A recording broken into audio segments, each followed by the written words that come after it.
Ito yung mga boss, ngayon ay nakapalit nga tayo ng ating mugs dito sa ating Venerex. Makita nyo, naka-NK ng mugs na tayo. Yan, 5 spokes. Yan.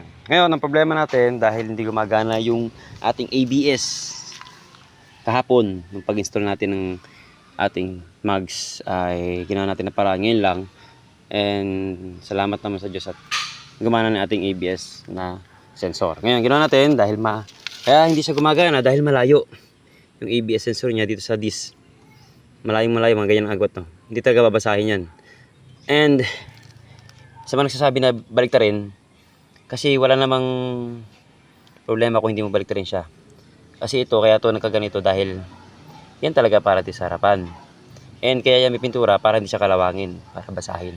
Kaya dyan yung nilagay nila na purpose yung itim na yan.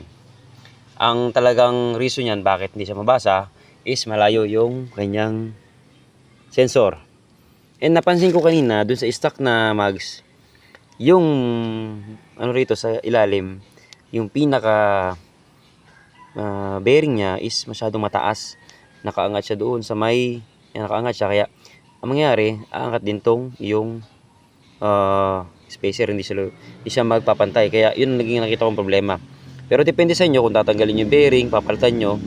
Kasi itong NK mugs na to, may bearing na siya sa loob na kasama. Ngayon, dito na tayo nag-adjust dahil para hindi mahirapan tayo. Dito na tayo nag-adjust. Yan, makikita nyo itong ating spacer, binawasan natin konti. Konti-konti lang naman. Grind natin ng konti, yan. And then sa likod, makikita nyo, yan. Dito sa 4 na holes na yan, naglagay ako ng spacer, yan.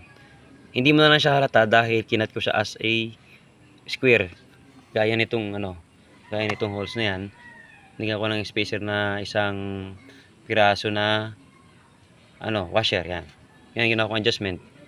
Then dun sa dulo, yung sa yung sensor, dahil stock yung ating bolt, wala tayong makita na flat.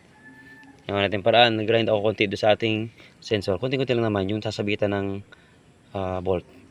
Then after ko magawa yan, sinubukan namin patakbuhin. Yan, okay naman siya.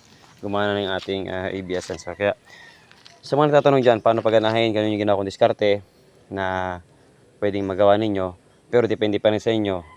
Pero kung gusto niyo talaga paganahin, yun isa sa pinakamabilis at pinaka useful sa ngayon, yun yung pinaka may sasuggest ko na gawin nyo.